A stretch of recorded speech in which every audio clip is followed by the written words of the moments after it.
Hello दोस्तों, स्वागत है आपके अपने YouTube चैनल लर्न अड्डा पे। आज हम लोग फिर से एक बार रीजनिंग विषय पे बात करेंगे और उसका फिर से टॉपिक होने वाला है पासा। ये पासे की लास्ट वीडियो होगी। पिछले कुछ वीडियो में मैंने आपको पासे के बारे में कुछ नियम बताए हैं, 1, 2, 3 बताया। फिर उसके बाद 2 पासे का सवाल में विपरीत कैसे निकालते हैं वो करके बताया। 3 पासे के सवाल में कैसे विपरीत निकालेंगे वो बताया। 4 पासे का सवाल बताया। उसके बाद मैंने पीछे की वीडियो में आपको ये भी बताया है कि कैसे अगर ओपन डाइस होगा, ओपन पासा होगा, तो उसमें कौन किसका विपरीत होता है। 2 विपरीत सतहों के बीच एक सतह होती है, ये रूल मैंने भी आपको बताया है उसमें। उसी क्रम में आगे बात करेंगे। तो एक टॉपिक ये होगा कि खुले पासा को बंद करना। क्वेश्चन एग्जाम में देता है, ओपन डाइस दे देगा, 6 सतहें उसकी दे देगा, ओपन सतह ही रहेंगी, और क्वेश्चन पूछेगा कि अगर पासे को फोल्ड किया जाए तो कैसा पासा वो दिखेगा बंद करने पर, ये आपको बताना होगा। 2 उदाहरण आपके सामने हैं। इन उदाहरण से आइए हम लोग समझते हैं कि अगर कोई ओपन डाइस हो तो उसको फोल्ड करने पर, बंद करने पर वो पासा किस आकृति का या कैसा दिखेगा। आइए देखते हैं पहला उदाहरण आप देखिए तो एक पासा दिया हुआ है। पासे की 6 सतहें आपके सामने है। ये 6 सतहें खुली हुई हैं। 4 विकल्प दिया गया है। क्वेश्चन पूछ रहा है कि अगर इस पासे को हम बंद करेंगे तो कैसा पासा दिखेगा। पिछली वीडियो में मैंने आपको बताया था कि अगर ओपन पासा हो तो कैसे आपको विपरीत पता करना है। एक नियम भी, एक रूल भी मैंने बताया था कि 2 विपरीत सतह के बीच एक सतह होती है। तो आइए पहले जानते हैं कि इसमें कौन किसका विपरीत होगा। तो आप कहेंगे कि यफ का विपरीत क्या होगा। यफ का विपरीत होगा बी। चूंकि 2 विपरीत सतह के बीच एक सतह हो जाती है तो यफ का विपरीत बी हो जाएगा। ई का विपरीत क्या होगा। ई का विपरीत अगर मैं पूछूं तो ई का विपरीत आप बताएंगे कि ई का विपरीत होगा सी। यानी ये दोनों विपरीत सतह आप आसानी से निकाल पा रहे हैं। यफ का विपरीत बी और ई का विपरीत सी। इसके बाद जो सतहें बच रही हैं वो आपस में विपरीत कहलाएंगी। यानी ए का विपरीत क्या होगा। ए का विपरीत होगा डी। विपरीत निकल जाए तो उसके बाद आइए हम लोग ऑप्शन पर देखते हैं। पहला ऑप्शन है यफ बी सी। आपने कहा है कि यफ का विपरीत क्या है, बी। अगर यफ का विपरीत बी है तो विपरीत कैसे एक साथ दिख सकते हैं आपको। विपरीत कभी भी एक साथ नहीं दिखते। अगर आपका फ्रंट सामने है तो आपका विपरीत बैक होगा। विपरीत कभी भी दिखेगा नहीं। अगर यफ का विपरीत बी है तो यफ के साथ बी नहीं दिख सकता। इसका मतलब पहला ऑप्शन गलत है। फोल्ड करने पर यह ऑप्शन नहीं बनेगा। दूसरा, ये आपने कहा ए का विपरीत क्या है, डी है। ए का विपरीत अगर डी है तो ए के साथ डी कैसे दिख सकता है, नहीं दिख सकता है। दूसरा ऑप्शन भी गलत है। तीसरा, ये आपने कहा कि ई का विपरीत क्या है, सी है। अगर ई का विपरीत सी है तो ई और सी कैसे एक पासे पे दिख सकते हैं, बिल्कुल नहीं दिख सकते। ये ऑप्शन भी आपका गलत है। चौथा, आप कह रहे हैं यफ का विपरीत बी है।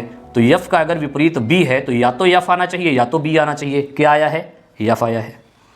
अगर ई का विपरीत सी है तो या तो ई आएगा या तो सी आएगा, सी आया है। अगर ए का विपरीत डी है तो या तो ए आना चाहिए या तो डी आना चाहिए, डी आया है। ये ऑप्शन बिल्कुल आपका सही है। एक और उदाहरण से आइए हम लोग समझते हैं। आप लोग को ये पता है कि जो पासा होता है वो एक घन की आकृति है, और घन की आकृति जो होती है वो इसके 6 वर्गाकार फलक होते हैं। इसमें वर्गाकार फलक होते हैं, मतलब जिसके चारों भुजाएं आपस में बराबर हो। अगर एक वर्ग को आप चाहें तो 4 त्रिभुज में आप डिवाइड कर सकते हैं। पहला त्रिभुज, दूसरा त्रिभुज, तीसरा त्रिभुज और चौथा त्रिभुज। दूसरा उदाहरण पे अगर आप लोग गौर करें तो आपको 5 सतहें तो बिल्कुल साफ दिख रही होंगी, 1, 2, 3, 4, 5। लेकिन जो 6वीं सतह है वो यही 6वीं सतह मिलकर ये 4 त्रिभुज बन गए हैं। क्योंकि एक सतह जो होती है वर्गाकार, उसको आप चाहें तो 4 त्रिभुज में डिवाइड कर सकते हैं। तो ये जो त्रिभुज बने हुए हैं ये एक ही सतह, वर्गाकार सतह की 4 त्रिभुज में डिवाइड हो गए। आइए देखते हैं ये अगर फोल्ड किया जाए तो कैसा दिखेगा। पहले आइए समझते हैं कि कौन किसका विपरीत होगा। पहली बात तो इस खाली स्थान का विपरीत ये खाली स्थान होगा। चूंकि 2 विपरीत सतह के बीच एक सतह होती है तो इसका विपरीत ये हो जाएगा। और आसानी से आप क्या निकाल सकते हो, इस खाली स्थान का विपरीत ये खाली स्थान हो जाएगा। यानी 2 विपरीत सतह के बीच एक सतह हो जाएगी।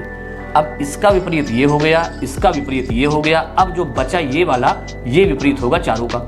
चूंकि एक ही वर्ग की जो भुजा होती है, एक ही सतह इसकी वर्गाकार, वो 4 त्रिभुज में डिवाइड हुई है तो इसका विपरीत हो जाएंगे चारों। आइए देखते हैं क्या विकल्प दिया है सवाल ने। सवाल ने कहा है कि इस खाली स्थान का विपरीत ये खाली स्थान है। तो 2 खाली स्थान में से कोई एक खाली स्थान आना चाहिए। चलिए, एक खाली स्थान आया है। इस खाली स्थान का विपरीत ये खाली स्थान है, इन दोनों खाली स्थान में भी कोई एक खाली स्थान आना चाहिए। क्या कोई खाली स्थान और आया है? बिल्कुल नहीं आया है। यहाँ ये 0 आ गया है और यहाँ डॉटेड आ गया है, ये ऑप्शन आपका नहीं होगा। सेम यही यहाँ भी है, बस आकृति ये वाली डॉटेड यहाँ की बजाय इधर बना दिया है। 2 खाली स्थान में से कोई एक आना चाहिए, एक तो आप कह सकते हैं कि आया है।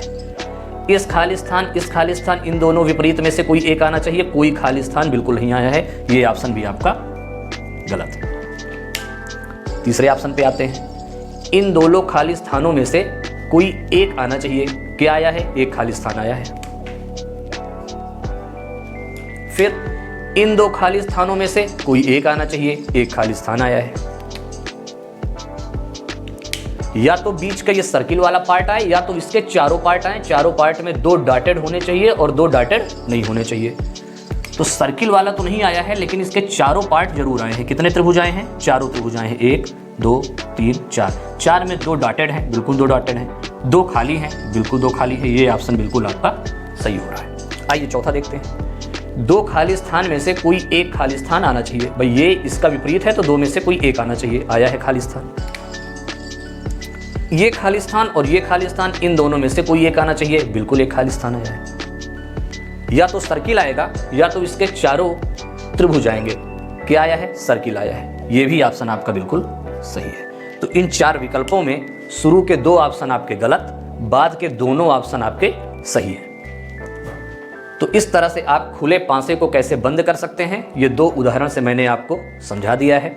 वीडियो अच्छी लगी हो तो वीडियो को लाइक करें, चैनल को सब्सक्राइब करें। धन्यवाद।